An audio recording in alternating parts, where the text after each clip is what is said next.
Selamat pagi, Bapak Ibu sekalian. Selamat pagi, Pak Johnson. Salam kenal, dengan saya Josel Alfonso untuk kita training hari ini. Ya, semangat ya. Wah, jadi ini special training ya. Ini kemudian ini agenda kita.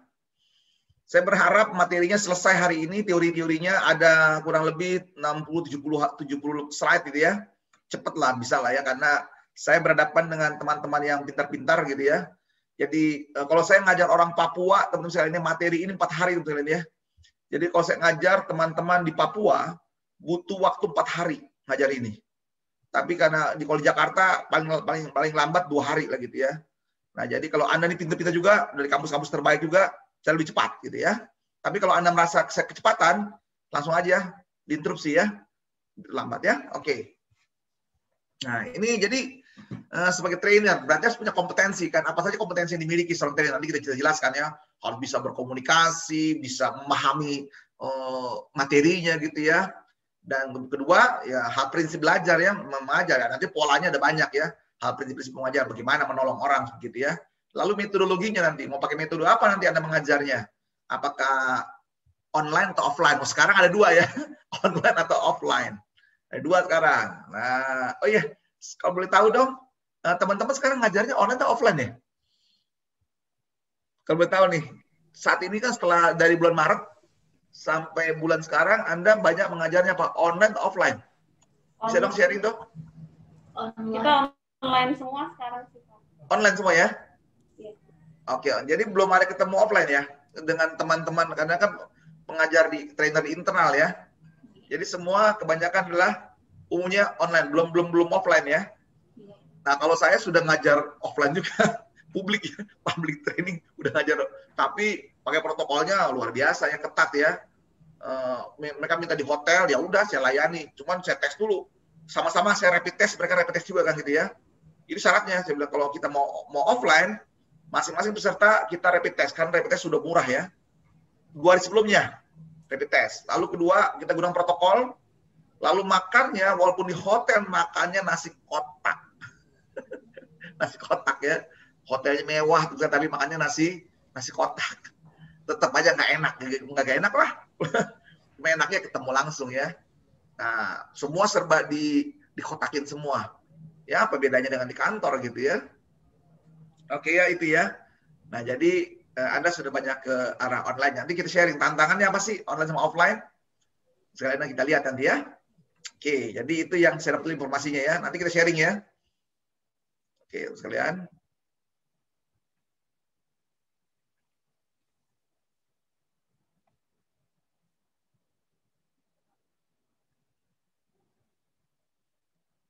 Ya, nanti metode mengajar nanti kita bisa beda-beda ya. Pertama online offline. Kedua nanti metodenya bisa banyak ya. Apa bentuk interaktif, studi kasus, lalu apakah bentuknya magang dan sebagainya. Lalu bagaimana cara melibatkan peserta dalam situasi belajar di kelas gitu ya. Kalau di offline gimana, di online gimana gitu ya. Menggunakan berbagai teknik kreatif untuk menyampaikan pelatihan secara hidup dan kreatif gitu kan ya. Memahami cara mentransfer pengetahuan secara efektif. Oke, itu menjadi sasaran training kita. Nah, sekalian.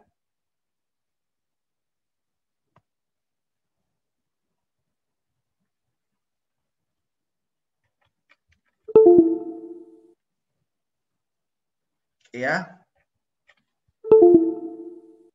Nah, oke. Ini secara konsep terus kita lihat ya, training itu bagian dari satu bisnis dalam konteks bagian HRD gitu ya. Jadi training itu bagian dari strategi teman-teman di bagian HRD gitu ya. Nah, kita lihat ya dari mulai orang direkrut, ditempatkan, dikembangkan gitu ya. Dikembangkan dan akhirnya dia bisa mampu memberikan bisnis. Nah, ini lihat bagian ini ya. Bagian training and development. Jadi bagian dari subnya strategi bisnis di HRD. Nah, di sini ada training and development. Untuk apa sih? Menolong perusahaan untuk mencapai target. Jadi jelas ya. Jadi kita ngajar untuk mencapai target. Nah, training sebagai strategi perusahaan untuk mencapai target. Jadi Bapak Ibu sekalian, ketika Anda jadi seorang trainer di internal company, sekali lagi ya, di internal company itu lebih berat daripada seperti saya public training. Ya. Kalau di internal company, seberapa hebat Anda mengajar itu akan ketahuan hasilnya. Dan dampak seperti apa ketahuan. Tinggal perusahaannya hidup atau mati.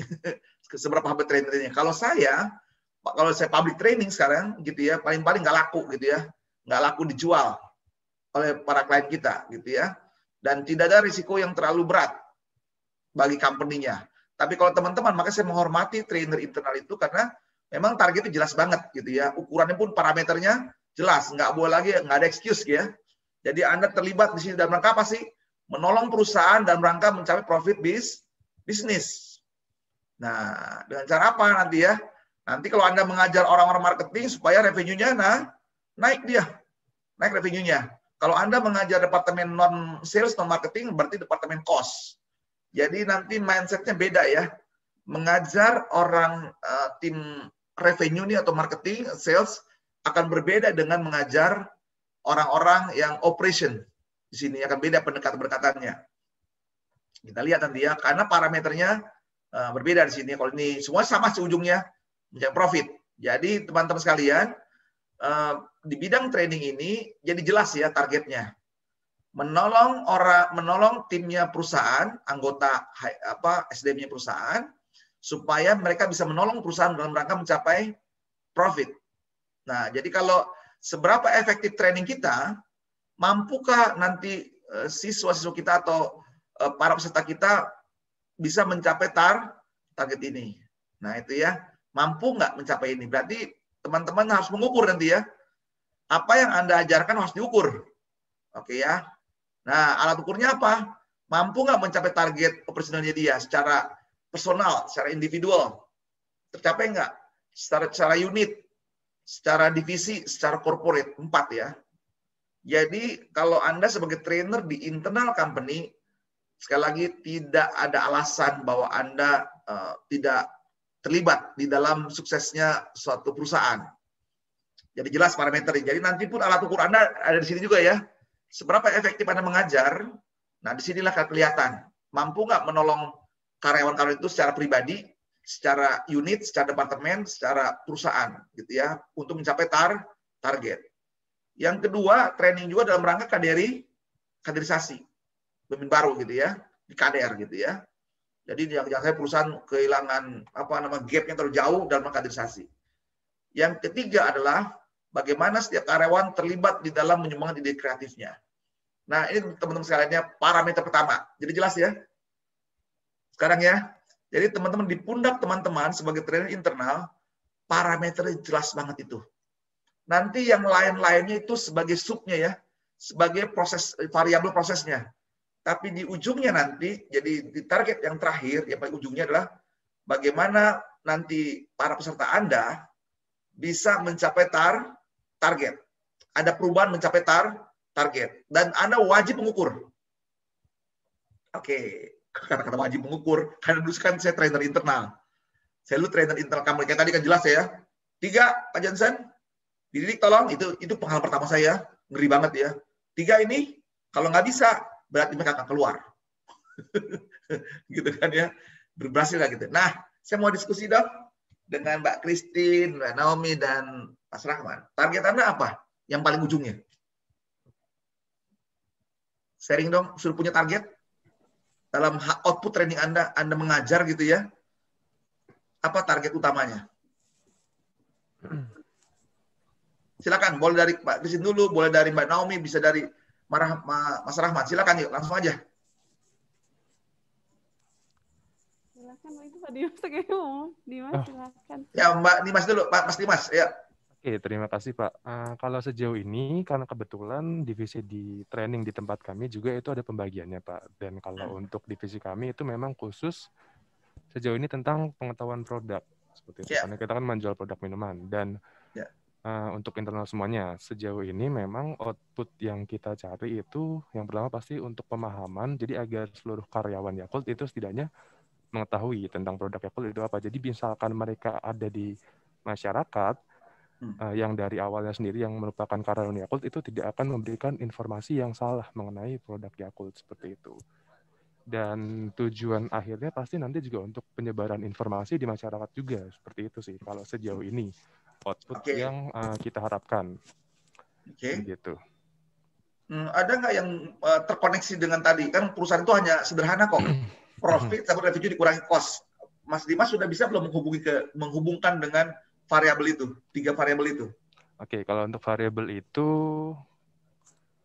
mungkin karena tadi Pak ya, karena memang di tempat kami ini untuk trainernya sendiri dibagi-bagi. Untuk yang HRD ada sendiri trainernya, kemudian untuk marketing yang langsung, yang benar-benar memang ke penjualan juga ada lagi trainernya. Jadi kalau sejauh ini yang parameter yang kita gunakan tadi itu sih Pak, lebih ke soft selling ya mungkin ya, kalau dari divisi kami. Karena tadi kita cuma memberikan sejauh ini materi yang kita berikan adalah pemahaman mengenai sebuah produknya, bukan langsung bagaimana cara menjual. Jadi di saat kita bisa menyebarkan informasi ke lebih banyak orang, menurut saya itu goal kami sudah tercapai dari divisi kami, seperti itu. Jadi peserta Pak Dimas kan karyawan internal kan? Ya, betul. Oke, ya udah ya, itu dulu ya. Saya pegang dulu kan ya. Tadi kan ingat ya, setiap karyawan itu pasti punya kontribusi KPI. KPI kan ya? Tadi kan ada KPI individu, ada KPI unit, ada KPI departemen, ada KPI corporate, dan itu saling terhubung. Itu namanya sebab akibat. Nanti kalau teman-teman belajar, tolong nanti kalau ada waktu belajar namanya itu ya balance scorecard. Balance scorecard, pola-pola menghitung ya, itu namanya sebab akibat. Nah, itu yang saya mau tanya teman-teman. Memang di ujungnya adalah pencapaian target. Apa target paling ujung? Namanya bisnis itu adalah profit, sebenarnya revenue kurang cost. Kalau orang marketing pasti larinya kan ujungnya ada di revenue dan cost. Dan itu parameter kita sebagai trainer. Gitu ya. Dan ini keras ya. Cuma nanti untuk sampai ke sana, apa nih? Ingat ya, hubungan sebab akibatnya. Kan nanti kan akibatnya di ujung sana gitu ya. Kira-kira variable training di mana yang bisa berkontribusi ke arah profit sana. Oke ya, nanti Mas Dimas pelan-pelan ya lihat ya efek-efek sini ya. Oke, kalau bagaimana pandangan Mbak Nomi? Terima kasih Pak. Ya. Kalau untuk seperti yang sudah dikatakan oleh Kak Dimas, jadi kalau goal utama kami memang lebih kepada karyawan itu memahami product knowledge dari produk Yakult sendiri, begitu ya Pak ya. Tapi kalau umpamanya tujuannya untuk profit, mungkin kita bisa lihat dari segi di mana ada beberapa karyawan yang memang kami training secara rutin, di mana harapannya ketika mereka memahami product knowledge, jadi ketika mereka datang ke satu area, harapannya masyarakat umum yang mendapat product knowledge tersebut nanti akan naik keinginannya untuk membeli Yakult seperti itu Pak. Okay. Mungkin itu perjalanan ke sananya seperti itu.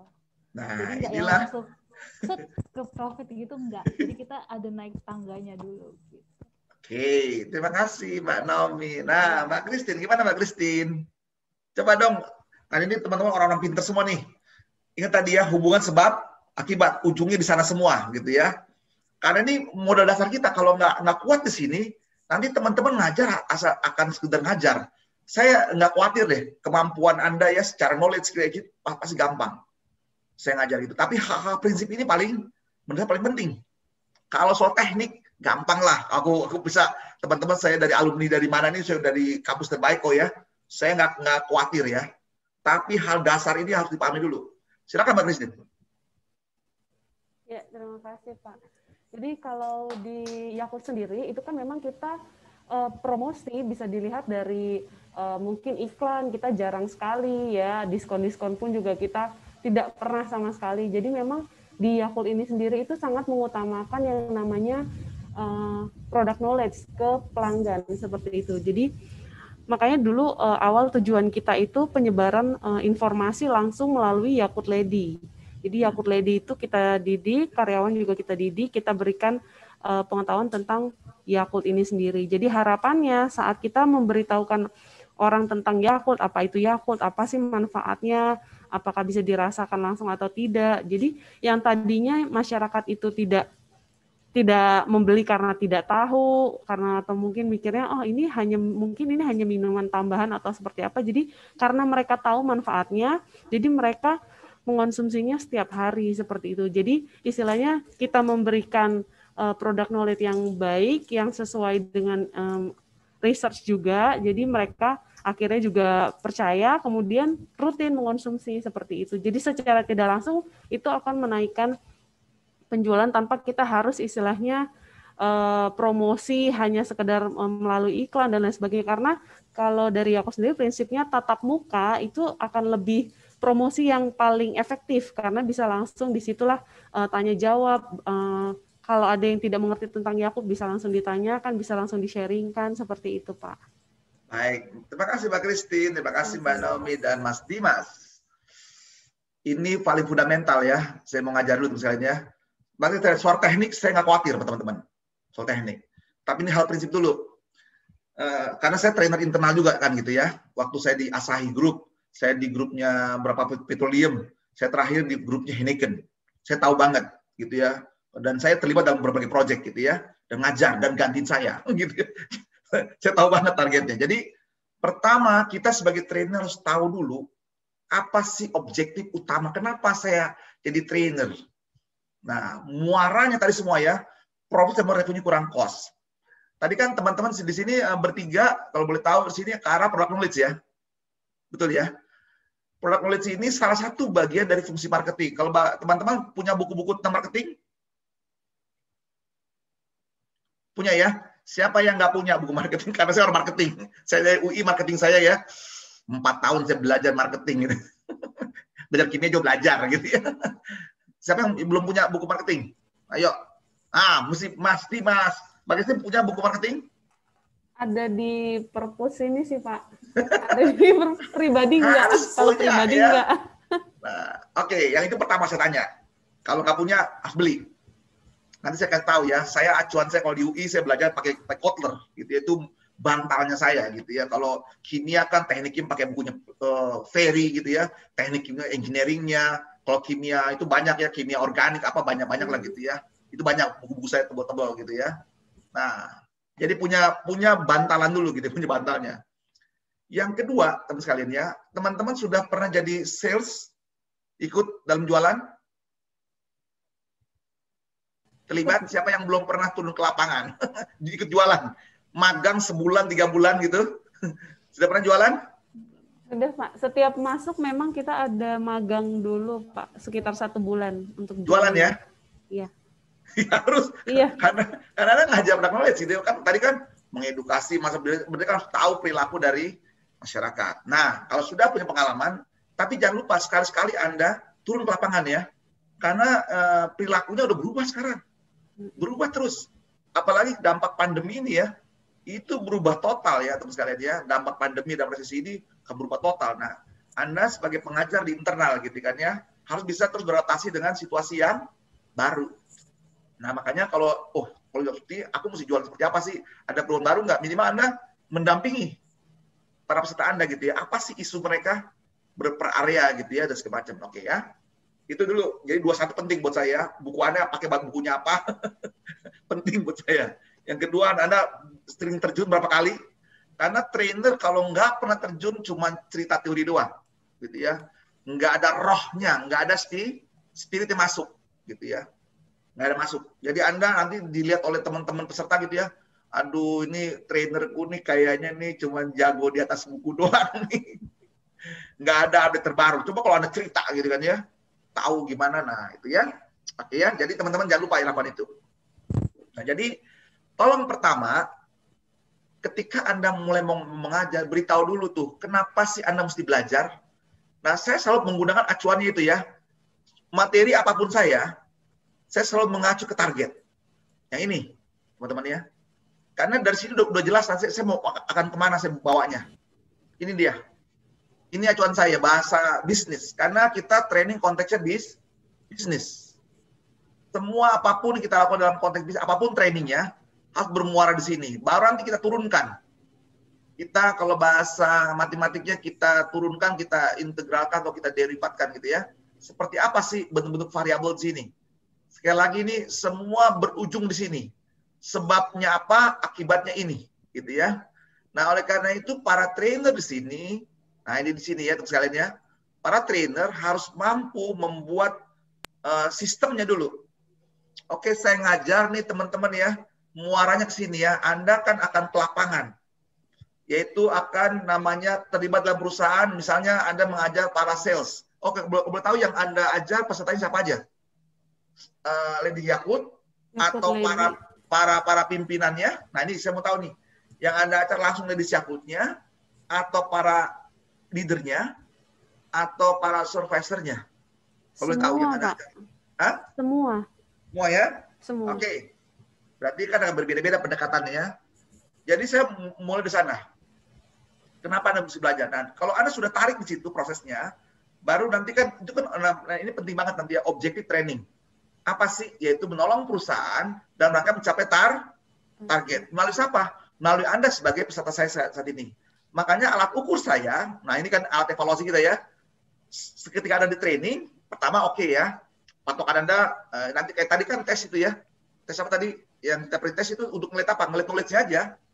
Oh, sebelum training dan setelah training ada perubahan nggak? Naik nggak nilainya? Itu hanya knowledge. Baru kan bicara nanti kedua skill, keterampilan. Gimana dia skill itu bisa nggak diterapkan? Nah itu berarti kan nanti teman-teman, kalau uji skill kan ya ujinya apa? Harus pakai simulasi. Atau Anda melakukan coaching ke lapangan. Gitu ya, mendamping, lihat, oh betul nggak nih? Bagus nggak skillnya dia? Betul nggak teori dengan praktek sesuai nggak gitu ya? Ini harus ada evaluasi gitu kan ya. Makanya ini aspek skillnya. Baru ketiga, bisa nggak dia konsisten? Itu attitude-nya. Konsisten nggak dia? Bisa nggak dia terus-menerus menjalankan tadi ya peran tersebut. Nah dari situ nanti kita bisa observasi gitu ya. Seberapa efektif kita mengajar gitu ya. Berapa persen sih gitu ya. Yang terserap secara ilmu gampang ya. Itu bisa dilihat pakai pretest dan post-test. Nah yang tertantang yang sulitnya itu, mampukah dia skillnya naik? Gitu ya. Itu harus diukur. Dan ketiga, gimana dia menjaga konsistensi dia dalam mencapai target tersebut. Gitu ya. Itu parameter penting dari teman-teman sekalian. Makanya setiap training, makanya perubahan pertama adalah mampu nggak dia menolong dirinya untuk menolong perusahaan. Dalam apa? Mencapai target. Nah kalau dia kan seperti Lady Yakult, kan ujungnya ketahuan ya, Anda ngajar product knowledge. Dia pintar, dia bagus, dia bisa jualan. Ya product knowledge-nya bagus, dia cocok sama selling skill-nya gitu ya. Yang ajar bagus, berhasil kan ya. Nah, nanti ketika dia tidak berhasil, maka kan Anda perlu ngecek kan ya. Di mana, kenapa dia nggak bisa jualan? Nah, itu, oh iya, knowledge, berarti kan masalahnya di Anda. Gitu ya. Itu harus punya tanggung. Kira-kira keberhasilan seorang tadi ya, pelaku lapangan, Anda kata ngajar di para Lady Yakult ya, berapa sih kontribusi product knowledge terhadap keberhasilan seorang Lady Yakult? Berapa kontribusinya? Berapa koefisiennya? Kalau di 100%, berapa persen sih ini variabel keberhasilan product knowledge? Nah, itu pertama ya. Jadi teman-teman, jadi beritahu nanti ke peserta itu, nih saya hari ini topik tentang product knowledge. Kontribusi product knowledge terhadap keberhasilan seorang Lady Yakult itu berapa persen? Harus bisa jelaskan. Supaya apa? Dia tertarik belajar tentang product knowledge. Seorang trainer, apalagi ya, biasanya mengacu ke sini. Siklus trainingnya ini paling ngetop ya. Model Parker. Ini paling banyak dibahas dalam dunia training untuk company ya. Jadi model Parker. Jadi nanti kalau tanya pakai modelnya apa, untuk desain trainingnya, modelnya Parker.